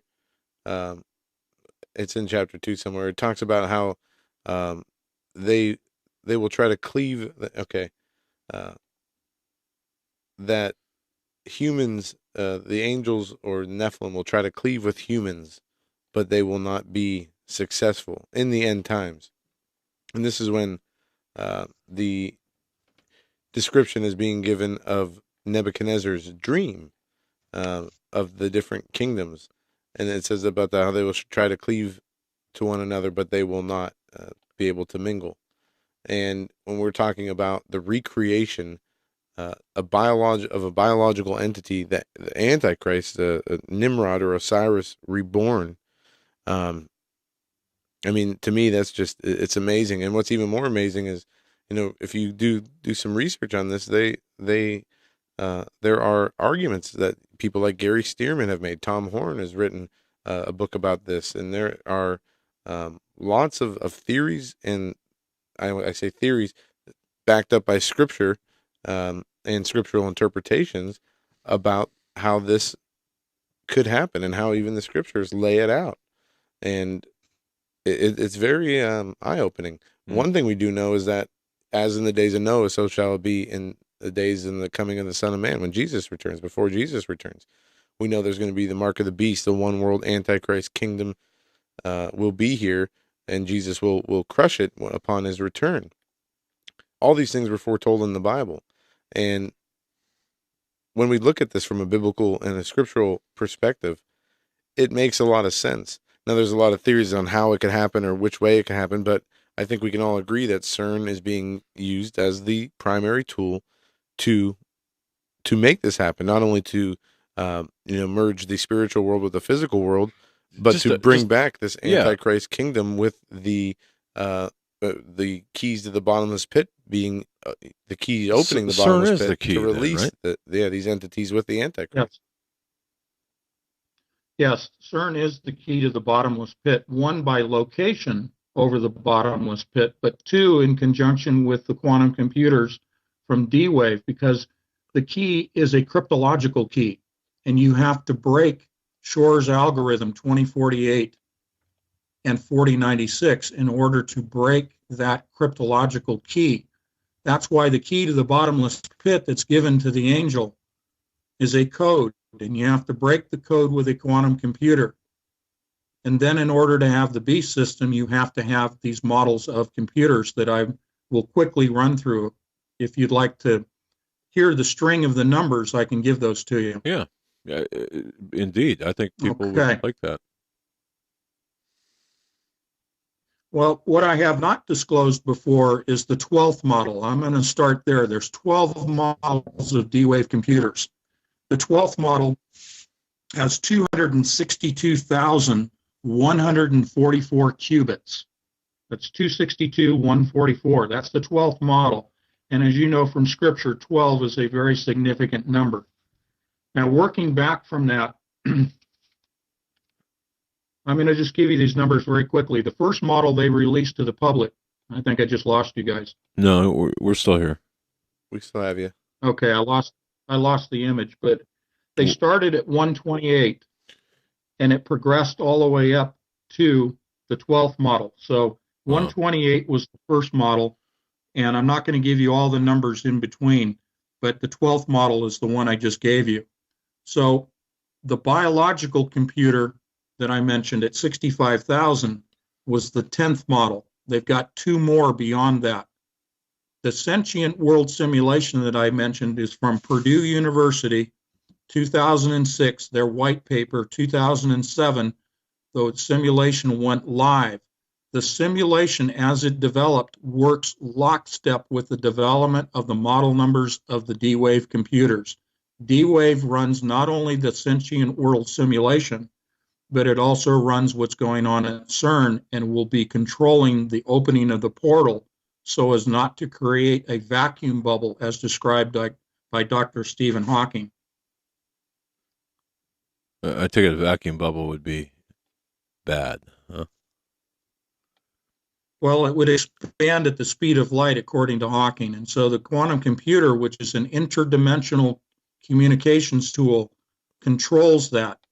The aspect of interdimensional communications, again, is outlined in my article with L.A. Marzulli's e-magazine, but it has everything to do with where we are now with 5G Wi-Fi. 5G Wi-Fi is the fifth model of D-Wave's computer, the 2048. The 2000Q that was just sold to Temporal Dynamics is in line with 5G. They're one the same. We are presently immersed in the sentient world simulation and immersed in 5G Wi-Fi. Iridium Corporation 3 weeks ago launched on the SpaceX program, launched 10 satellites into a constellation pattern of geosynchronous satellites that are broadcasting to every square foot on the planet a 5G full immersion signal.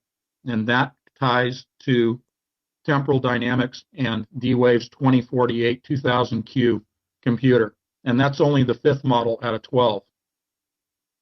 What does that do to us? Being immersed in that 5G Wi-Fi soup, morass, whatever. Well, this is all part of the psychological manipulation. This is for the ultimate control of us, and this is all part of the mark of the beast system. This will be the system that will broadcast the signal to the nano particulates, the nanoparticles that reside in every person's body right now that are laying dormant. These nanoparticles that have been sprayed upon us are dormant and awaiting a signal from these geosynchronous 5G Wi-Fi systems that once you make the decision through free will to accept the mark of the beast, these nanoparticles will be activated to then grow the third strand of DNA within our bodies and within our minds, and we will lose all awareness that we have even been changed, and we will be rendered to the serf class of humanity. Okay, but how do we stop that? In other words, okay, so I understand you've got to say you got to accept the change, but how do we? How is that? I understand free will. I understand that, but how do we say no? Holy Spirit. Holy Spirit. Very simple. Yeah. Go to Jesus Christ on bended knee. Commit to him your sins. Accept the Holy Spirit into your heart and take on the full armor of God. This is a literal full armor of God, the Holy Spirit. It has been proven definitively that with remote sensing devices, call it the intelligence community, will scan people in church, congregations, and they can detect the people that their DNA is vulnerable.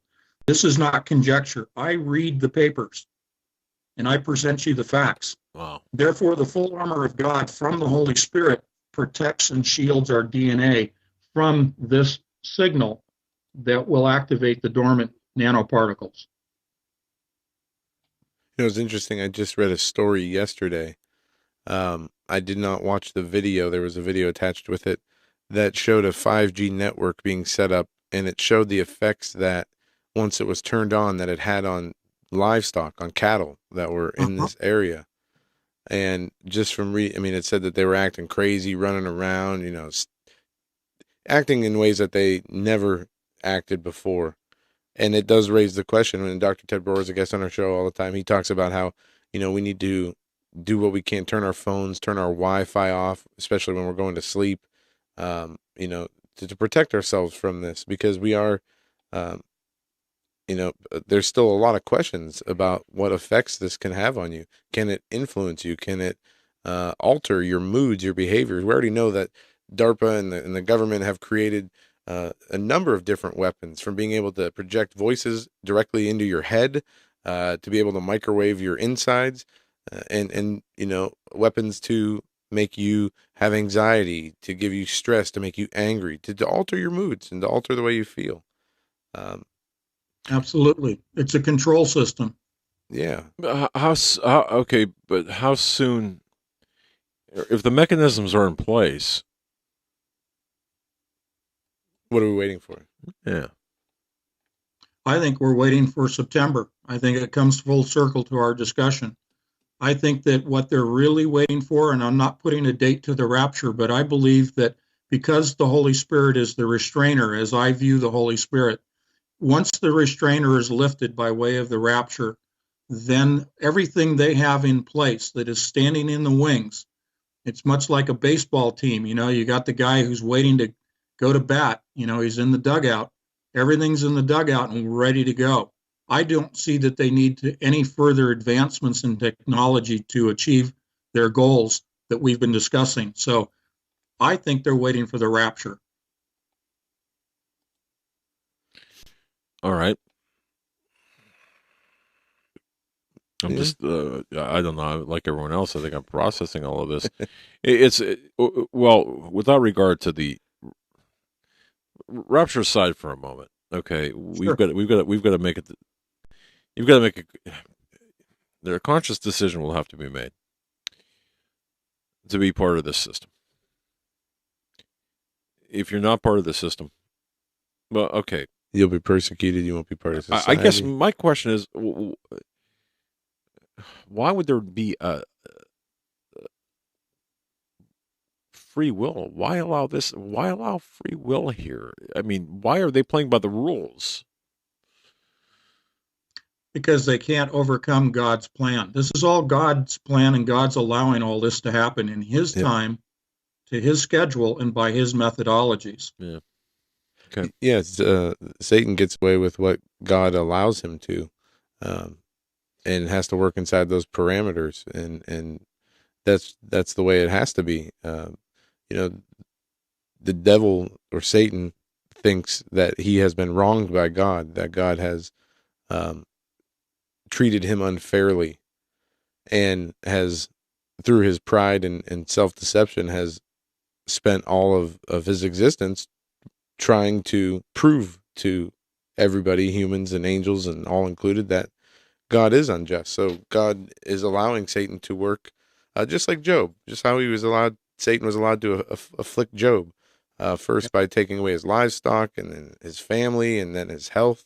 And Satan said to God, the only reason he worships you is because of all the things you bless him with. Take these things away and curse him, and he'll curse you to your face. It was a test of Job's faith. Yep.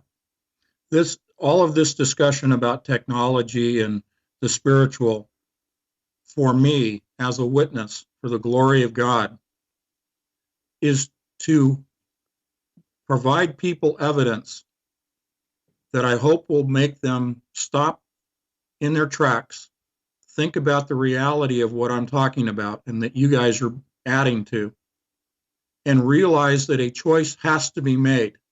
You either go with God and Jesus Christ, or you go with Satan. There is no in between. Right. And this is the timing in which that decision has to be made.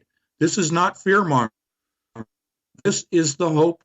This is the everlasting salvation of your soul that we're talking about here. Set all the technology aside. Yeah, and Jesus already paid the price for our sins. Well, hang on a second though. Okay, just on a practical sense. So there's going to be two kinds of people on this earth. One that said, ain't happening. And the other unknowingly or willingly transformed, unknowing to their previous existence. Right. Kind of, sort of. And remember, this is all going to come with a grand deception, with false lying signs and wonders. So, but the people who are on the fence, or didn't have an inclination about God or the devil one way or the other, it even says that if it were possible, even the very elect could be deceived. Okay. So what's coming? But those not deceived. I guess my question is, what kind of world is it going to be? What's it going to look like down at 5th and Main, or wherever? because there's not going to be a coexistence of these two classes or two types, or No, there'll be the ruling class and the serf class. uh-huh. And of obviously, course, the population reduction, Agenda 21, right down the line, Georgia Guidestones, the whole thing. in the cashless society, of course, to keep track of everything and keep everyone in line. And Dad, you asked a question earlier. Why haven't they just obliterated us now?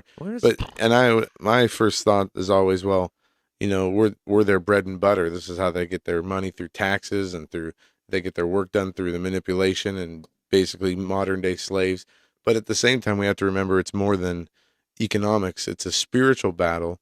Satan's not out to raise or pad a bank account. He's looking to steal as many souls as possible. He ultimately wants to kill everyone. He wants to take every soul. Souls. Yep, he wants their souls right. first and foremost. Secondly, he if he can't take their souls, and even if he has their souls, then he will kill them. So why won't we be all wiped out at once? I mean, there might come a time during the tribulation, or in those very last moments that happens. But the battle is for the soul, and it's not something that he can just say, "I'm taking the soul." It has to be given either by default or by willingly. And he's going to need that grand deception to get as many of those souls as possible. And that grand deception is going to include his antichrist. And if it's a spiritual being that appears through the creation that CERN has provided, then that's the way it happens. I mean, it's going to happen one way or the other. I guess the question is just, how, how and when, but we won't know the when till we see it. So few know about it. I mean, it's got to be like just a fraction of people that really know about what's going on. Man, you try to explain this to your Uncle Fred. Well, it's all in the Bible. See, the part that's for me confusing, at least, is CERN and the mechanics, the mathematics, the science that's behind that. That's what confuses me. And it also confuses me that if these supernatural beings have such great abilities to influence, to deceive, and to make things appear as though they're not, and manipulate reality, why do they need a machine to do it? But Mr. Patch has laid out that in great detail, especially for the keys to the bottomless pit. Your book, Revising Reality. Plug other things too. You got anything you got upcoming? Couple of minutes here. Okay, thank you. I appreciate that. We have a DVD of the book Revising Reality that will be available tomorrow through Douglas Woodward, through S. Douglas Woodward's website initially. It's being fulfilled through Amazon. It is a PowerPoint presentation with an awful lot of beautiful graphics put together. Lynn Lee Oz hosted the discussion between Douglas and myself, talking about CERN, talking about the D-Wave computers, and talking about DNA. So the DVD is available, and it's a much faster way of gaining the same information as comprised in the book Revising Reality. Well, see, that's right up my alley. Okay. A DVD for that book. We gotta grab one of them. I need to watch that. This is one of those things where I'll be watching and reading at the same time, trying to get a better understanding. We'll send them to you. Okay, but where do people go to get that? Through Anthony Patch? Doug Woodward. Doug Woodward. Go through Douglas Woodward. Doomsday Doug is his website, Doomsday Doug. But I'll post it on my website as soon as we've got the link from Amazon. That'll be tomorrow, and it'll be on my homepage at anthonypatch.com. Gotta watch that. Gotta really get a handle on this stuff, because we have to be the front lines. We are the front lines. You're the front line. You're giving out this information, making people aware of the mechanics of the takeover, and for all the little cracking wise I did. Honestly, this is important stuff. All right. I mean, well, I thank you for the opportunity to get the information out to as many people as we can. Yeah. Thank you for your always a great interview. Always very challenging on my mind, And want to thank you for your generous gift of time and the information, and we look forward to having you back on in the future. Excedrin, man. Anytime. Thank you. Okay. Thanks, Anthony. Good night, gentlemen. Good night. Wow. Isn't that great? That's I'm going to have great. to go back and listen to some of that again, because when you're doing an interview like this, you're listening to what the guest is saying, but you're also trying to think of the next step in the questioning. Well, everyone go back. The information is so complex. My mind just gets so gobbled up, with what he's talking about, and then the questions. Right. So if we seem confused or disjointed, it's because we were. No, we are. Because the information he shared is very intense and very exhaustive. But AnthonyPatch.com is his website. The Revising Reality DVD available tomorrow.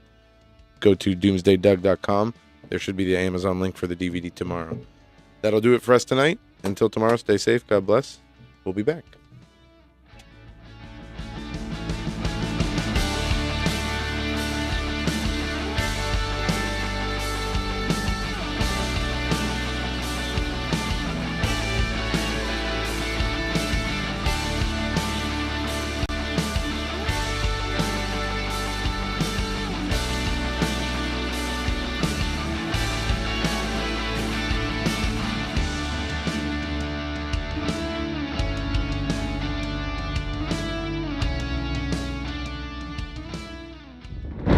Thank you for tuning in tonight's broadcast of the Hagman and Hagman Report on the Global Star Radio Network. You can join Doug and Joe nightly from 7 to 10 p.m. Eastern Standard Time as they continue to bring you the truth and keep you up to date with the latest breaking news as we enter the close of the age. The Hagman and Hagman Report has been a presentation of the Global Star Radio Network. Thank you for joining us.